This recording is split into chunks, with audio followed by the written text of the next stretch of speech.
मेरे प्रिय छात्रों, क्लास 10th के विज्ञान माने साइंस का पाठ 1 का पार्ट 1 में आप लोगों का स्वागत है। मैं उम्मीद करता हूं कि आप सब लोग अपनी पढ़ाई अच्छी तरह से कर रहे होंगे। आप लोग उस पढ़ाई को फेयर करने का इच्छा कर रहे होंगे और नोट्स बना रहे होंगे। अब हम लोग इस पाठ को शुरू करते हैं। इस पाठ में बच्चों जो भी पुस्तक जो आपको दिया गया है, जो सरकारी किताब है जो आपके विद्यालय में चलता है, उस किताब के पाठ 1 को आप खोल लीजिए। उसके टॉपिक 1 को पढ़िए। टॉपिक 1 को पढ़ने के बाद जो जो नोट्स बनाने लायक है, माने जो जो याद करने लायक है, जो बोर्ड में पूछा जाता है, उन सब बातों का हम लोग नोट्स बनाते हैं, फेयर करते हैं और उसी को फेयर बना करके और बार बार हम लोग उसे रिवीजन करते हैं और उसी में से हम लोगों को बोर्ड में पूछा जाता है और हम लोग उसका जवाब देते हैं। ये बात दिमाग में एकदम घर बना लीजिएगा कि आपका जो पाठ्य पुस्तक है, उस पाठ्य पुस्तक से बाहर क्वेश्चन बोर्ड में नहीं आता है। इसलिए आप अपने पाठ्य पुस्तक की तैयारी बहुत अच्छी तरीके से करिए। आइए हम उसकी तैयारी में आपको सहयोग करते हैं। सबसे पहले आप ऊपर हेडिंग डाल दीजिएगा। नोट्स बनाते समय पहले बुक को रीडिंग कर लीजिएगा, तब फेयर बनाना शुरू कीजिएगा। ऊपर लिखिएगा पाठ 1 रासायनिक अभिक्रिया एवं समीकरण। यह पाठ का नाम है बच्चों। तो सबसे पहला है, किस परिवर्तन के होने पर रासायनिक अभिक्रिया होती है? तो इसका उत्तर है रासायनिक परिवर्तन। यह बात जरा आप समझने का प्रयास कीजिए कि छोटी कक्षाओं में आपने परिवर्तन पढ़ा है, परिवर्तन पढ़ाई किया है। परिवर्तन का मतलब चेंज। वह परिवर्तन आप 2 प्रकार का पढ़े हैं, भौतिक परिवर्तन और रासायनिक परिवर्तन। भौतिक परिवर्तन क्या होता है कि ऐसा परिवर्तन जिसमें पदार्थ एक रूप से दूसरे रूप में बदलता तो है, परंतु उसके अंदर के रसायनों में कोई परिवर्तन नहीं होता है, तो ऐसे परिवर्तन को भौतिक परिवर्तन कहते हैं। जैसे आप लोग पानी से बर्फ बनाए होंगे या आइसक्रीम खाए होंगे, वह पानी से बना हुआ है। तो पानी का जो सूत्र होता है, पानी का जो सूत्र होता है वह होता है H2O और बर्फ का जो सूत्र होता है वह होता है H2O। यानी कि पानी का रसायन है H2O और बर्फ का रसायन है H2O। हमने पानी से बर्फ बनाया तो उसके अंदर का तो रसायन नहीं बदला, तो ऐसा परिवर्तन जो होता है उसको भौतिक परिवर्तन कहते हैं। परंतु रासायनिक परिवर्तन क्या होता है बच्चों? रासायनिक परिवर्तन वह परिवर्तन होता है जिसमें जो नया पदार्थ बनता है उसके रसायन में, जो पहले जो पदार्थ थे उसके रसायन में और जो नया पदार्थ बना उसके रसायन में परिवर्तन हो जाता है। जैसे आपने एक लकड़ी लिया, आपने लकड़ी को जला दिया। जब आपने लकड़ी को जलाया तो धुआं और कार्बन राख बन गया, मतलब धुआं बन गया और राख बन गया। तो जो धुआं, लकड़ी का जो रासायनिक सूत्र था वह ना तो धुआं का सूत्र है और ना ही राख का सूत्र है, दोनों का अलग अलग सूत्र हो गया, तो उसके अंदर रासायनिक परिवर्तन हो गया। इस तरह हम कहेंगे कि रासायनिक परिवर्तन हुआ। तो जब जब रासायनिक परिवर्तन होता है बच्चों, तब तब रासायनिक अभिक्रिया होती है। आपके पाठ में ये बात स्पष्ट किया गया है।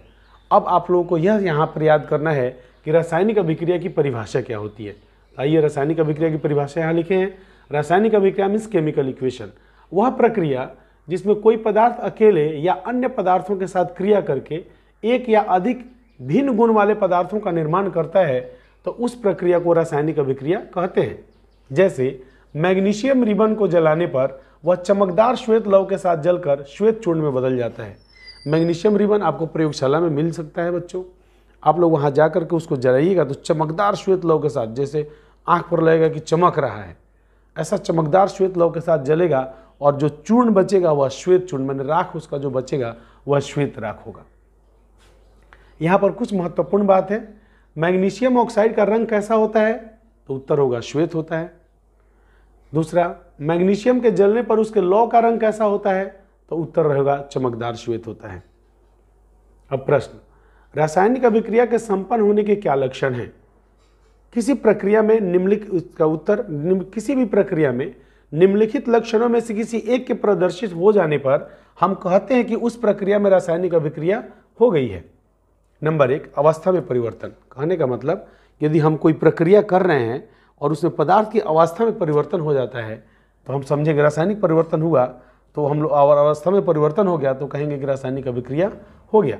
उसके रंग में परिवर्तन हो जाता है, कभी कभी उसके गैस, उसमें से गैस निकलने लगता है, चाहे गैसों का उत्सर्जन होता है, निकास या उत्सर्जन एक ही बात है। तापमान में परिवर्तन हो जाता है। तो हम लोगों ने क्या किया है बच्चों, बोर्ड को 2 भागों में इस तरह बांट दिए हैं। इधर वाले भाग से हम आपको पढ़ाना शुरू किए हैं, यहाँ तक अभी पढ़ा दिए हैं। आप लोग यहाँ वीडियो को क्या कीजिए, पॉज कीजिए, पॉज करके स्क्रीनशॉट ले लीजिए और स्क्रीनशॉट ले करके यहाँ तक आप लोग फेयर कर लीजिए। इसके बाद हम टॉपिक 1 शुरू करते हैं। अभी तक हम लोग पाठ की भूमिका की पढ़ाई कर रहे थे। अब हम लोग टॉपिक 1 में आते हैं। टॉपिक 1 का नाम है बच्चों रासायनिक समीकरण। आइए पहले समीकरण को बताते हैं। यदि किसी को कहा जाए कि मैग्नीशियम रिबन को हमने जलाया तो उससे चमकदार श्वेत लौह से जलकर वह राख में बन गया, तो यह बात कहेंगे तो बहुत बड़ी बात हो जाएगी। इसको हम लोग छोटे में लिखने का कोशिश करते हैं। तो छोटे में जो लिखने का कोशिश करते हैं तो एक नया रूप बन जाता है, उसका लिखने का तरीका बन जाता है। उसी को हम लोग समीकरण कहते हैं। ये बात क्लियर हुआ बच्चों? तो रासायनिक समीकरण इसी को कहते हैं। तो सबसे पहले रासायनिक समीकरण में कोशिश हुआ तो निकला शब्द समीकरण कि हम लोग इस तरह लिखें कि मैग्नीशियम प्लस ऑक्सीजन तीर मैग्नीशियम ऑक्सीजन। उसको संक्षेप में छोटा में लिखने की जो प्रक्रिया है, लिखने पर जो ये बनता है, उसी को हम लोग रासायनिक समीकरण कहते हैं। तो शब्द समीकरण पहला है। शब्द समीकरण यह है कि किसी रासायनिक अभिक्रिया को शब्दों के रूप में संक्षेप में व्यक्त करने पर जो रूप बनता है तो उस रूप को शब्द समीकरण कहते हैं। जैसे मैग्नीशियम प्लस ऑक्सीजन तीर मैग्नीशियम ऑक्साइड। अगला टॉपिक है अभिकारक तथा उत्पाद, माने रिएक्टेंट एंड प्रोडक्ट। कह रासायनिक अभिक्रिया में जिन पदार्थों में परिवर्तन होता है उन्हें अभिकारक कहते हैं तथा जिन पदार्थों का निर्माण होता है उन्हें उत्पाद कहते हैं। निर्माण माने अभिक्रिया जब करेंगे, जैसे मैग्नीशियम रिबन को हमने जलाया तो मैग्नीशियम और ऑक्सीजन क्या हुआ, वो अभिकारक हो गया, और जो बन गया वह क्या है, मैग्नीशियम ऑक्साइड, वह हो गया उत्पाद हो गया। आइए बच्चों फिर आगे की हम लोग पढ़ाई करते हैं। हम लोगों ने बच्चों अभिकारक तथा उत्पाद का परिभाषा पढ़ा। अब इसमें हम लोग लिखेंगे, उसके नीचे लिखेंगे अभिकारक और उत्पाद का परिभाषा लिख देंगे, उसके नीचे लिखेंगे जैसे ऊपर के उदाहरण में मैग्नीशियम तथा ऑक्सीजन अभिकारक हैं एवं मैग्नीशियम ऑक्साइड उत्पाद है। चलिए इतना जो हम लोग जो पढ़े अभी तक अभिकारक और उत्पाद के बारे में, तो अभिकारक और उत्पाद से पढ़े तो उसमें से कुछ 1 नंबर का बात निकलता है, वो हम लोग यहाँ लिख लेते हैं। समीकरण में LHS में अभिकारक को लिखा जाता है, तो LHS अंडरलाइन के, यहाँ इंपॉर्टेंट है। समीकरण में RHS में उत्पाद को लिखा जाता है, यहाँ RHS इंपॉर्टेंट है तो अंडरलाइन कर लिए। समीकरण में तीर का जो सिरा है उत्पाद की ओर होता है, माने जो बनता है उसकी ओर होता है तीर का सिरा। समीकरण में तीर अभिक्रिया होने की दिशा को दिखाता है। यह सब बात हम लोग लिख लेंगे। यह बहुत छोटी छोटी बातें हैं परंतु हमारे लिए जानने के लिए जरूरी है, इसलिए हम लोग एक एक लाइन में इन लोगों को लिखते हैं। अगला है रासायनिक समीकरण की परिभाषा, केमिकल इक्वेशन। इसके पहले हम लोग पढ़े शब्द समीकरण, अभिकारक तथा उत्पाद, और अब हम लोग पढ़ रहे हैं रासायनिक समीकरण, केमिकल इक्वेशन। यह क्या होता है बच्चों, किसी रासायनिक अभिक्रिया को सूत्रों का उपयोग करके अधिक संक्षिप्त तथा उपयोगी बनाने के लिए किया गया निरूपण रासायनिक समीकरण कहलाता है। कोई भी रासायनिक अभिक्रिया है तो उसको सूत्र के द्वारा, यदि सूत्र का प्रयोग करके उसको संक्षेप में निरूपित कर दिया जाए, जिससे क्या होगा, वह अधिक उपयोगी हो जाएगा। अधिक उपयोगी हो जाएगा इसका मतलब, और आगे आप पढ़िएगा तो आपको पता चलेगा कि इस रूप में लिखने से ये समीकरण कैसे उपयोगी हो जा रहे हैं। तो अधिक उपयोगी हो जाने का जो यह रूप बनता है, इसको रासायनिक समीकरण कहते हैं। जैसे मैग्नीशियम प्लस मैंने Mg+O2 तीर MgO। अब आइए असंतुलित रासायनिक समीकरण, अनबैलेंस्ड केमिकल इक्वेशन। कह वह रासायनिक समीकरण जिसमें तीर के निशान के बाईं ओर तथा दाईं ओर के तत्वों के परमाणुओं की संख्या एक समान नहीं रहती है, तो उस समीकरण को असंतुलित रासायनिक समीकरण कहते हैं। जैसे Mg+O2 तीर MgO। यहाँ आप देखिएगा बच्चों, यहाँ मैग्नीशियम का 1 परमाणु है, यहाँ भी मैग्नीशियम का 1 परमाणु है तो बराबर है। यहाँ ऑक्सीजन का 2 परमाणु है किंतु यहाँ ऑक्सीजन का 1 ही परमाणु है, तो यह समीकरण में परमाणुओं की संख्या तीर के इधर और इधर बराबर नहीं है, इसलिए यह असंतुलित रासायनिक समीकरण है। आइए यहाँ एक नंबर की बात आपको समझना है कि असंतुलित रासायनिक समीकरण को कंकाली रासायनिक समीकरण तथा खाका रासायनिक समीकरण भी कहा जाता है। तो आइए बच्चों, इसको आप लोग वीडियो को पॉज करके स्क्रीनशॉट ले लीजिए और इतना उतार लीजिए। इसके बाद हम लोग संतुलित रासायनिक समीकरण पढ़ेंगे। अब देखते हैं बच्चों संतुलित रासायनिक समीकरण। जैसे असंतुलित रासायनिक समीकरण हम लोगों ने पढ़ा, उसी तरह संतुलित रासायनिक समीकरण भी होता है कि वह रासायनिक समीकरण जिसमें तीर के निशान के बाईं ओर माने तीर के निशान के इधर तथा तीर के निशान के दाईं ओर, मतलब तीर के निशान के इधर के तत्वों के परमाणुओं की संख्या एक समान रहती है, उस समीकरण को संतुलित रासायनिक समीकरण कहते हैं। जैसे 2Mg + O2 तीर 2MgO, इसका मतलब Mg मैग्नीशियम का यहाँ 2 परमाणु है, ऑक्सीजन का 2 परमाणु है, और इधर भी मैग्नीशियम का 2 परमाणु है और ऑक्सीजन का भी 2 परमाणु है। यहाँ एक नंबर वाली बात याद करने के लिए है कि रासायनिक समीकरण को हीट एंड ट्रायल विधि, इसको कहते हैं भूल एवं प्रयत्न विधि से संतुलित किया जाता है। तो रासायनिक समीकरण को किस विधि से संतुलित करते हैं बच्चों? हीट एंड ट्रायल विधि से, भूल और प्रयत्न विधि से।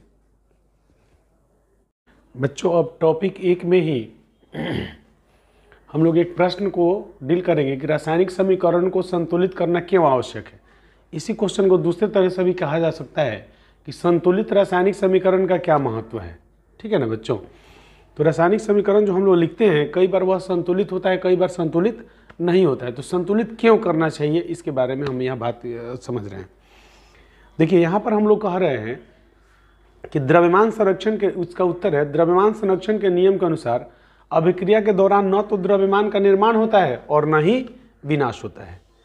तो संतुलित करना क्यों जरूरी है कि तीर के इधर का जो कुल द्रव्यमान है, तीर के इधर के कुल द्रव्यमान के बराबर होना चाहिए, परंतु जब संतुलित नहीं रहेगा तो वह द्रव्यमान बराबर नहीं रह पाता है, इसलिए संतुलित करना आवश्यक होता है। इसके अनुसार अभिकारक में तत्वों के परमाणुओं की संख्या तथा उत्पाद में तत्वों के परमाणुओं की संख्या बराबर होती है, इसलिए रासायनिक समीकरण को अधिक सूचनाप्रद बनाने के लिए हमें संतुलित करना जरूरी होता है। ठीक है बच्चों? अब ये भौतिक अवस्थाओं के संकेत, कई बार क्या होता है कि हम लोग जो समीकरण, रासायनिक समीकरण लिखते हैं उसमें हम लोग अवस्था नहीं लिखते हैं।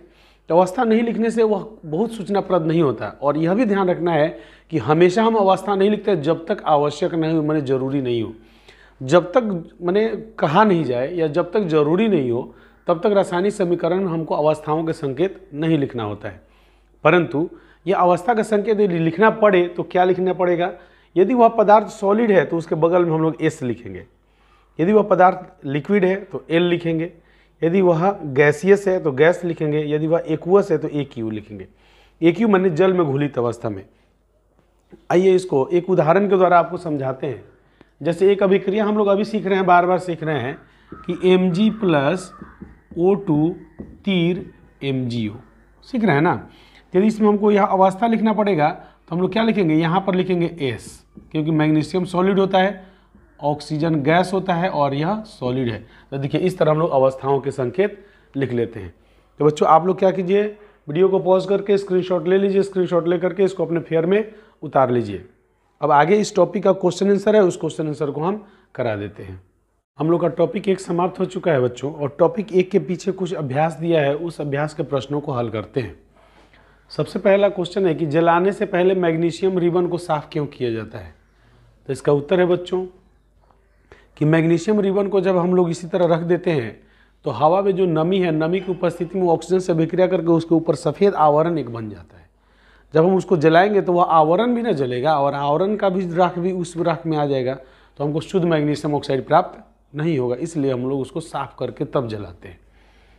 तो इसका उत्तर लिखेंगे बच्चों, क्योंकि नमी वाले वायु में मैग्नीशियम वायु से अभिक्रिया करके सफ़ेद आवरण से ढक जाता है, इसलिए शुद्ध मैग्नीशियम ऑक्साइड प्राप्त करने के लिए हमें मैग्नीशियम रिबन को जलाने से पहले साफ कर लेना चाहिए। क्वेश्चन नंबर 2 है कि निम्नलिखित समीकरण को संतुलित करके लिखिए। कह रहा है हाइड्रोजन क्लोरीन से अभिक्रिया करता है तो हाइड्रोजन क्लोराइड बनाता है, तो लिखेंगे H2 + Cl2 तीर 2HCl। फिर कह रहा है बेरियम क्लोराइड, तो 3BaCl2 + Al2SO4 3 अभिक्रिया करके 3B बेरियम सल्फेट और एल्यूमिनियम क्लोराइड बनाएगा। सोडियम जो है वह जल से अभिक्रिया करता है तो सोडियम हाइड्रोक्साइड और हाइड्रोजन गैस बनाता है, तो इसको लिखेंगे। फिर कह रहा है बेरियम क्लोराइड, क्वेश्चन नंबर 3 में है बेरियम क्लोराइड जो जल में घुलनशील है वह सोडियम सल्फेट जल में घुलनशील से अभिक्रिया करता है तो सोडियम क्लोराइड जल में घुलनशील और बेरियम सल्फेट का अवक्षेप प्राप्त करता है। दूसरा है सोडियम हाइड्रोक्साइड जल में घुलनशील, हाइड्रोक्लोरिक एसिड जल में घुलनशील अभिक्रिया करता है तो सोडियम क्लोराइड जल में घुला हुआ और जल लिक्विड द्रव के रूप में प्राप्त होता है। इस प्रकार आपका टॉपिक 1 पूर्ण रूप से समाप्त होता है। आप लोग हमारे वीडियोज़ को बहुत बढ़िया तरीके से देख रहे हैं, उससे अपना नोट्स बना रहे हैं, अपना फेयर कर रहे हैं, अपने बोर्ड की तैयारी कर रहे हैं। इसके लिए आप लोगों को बहुत बहुत धन्यवाद।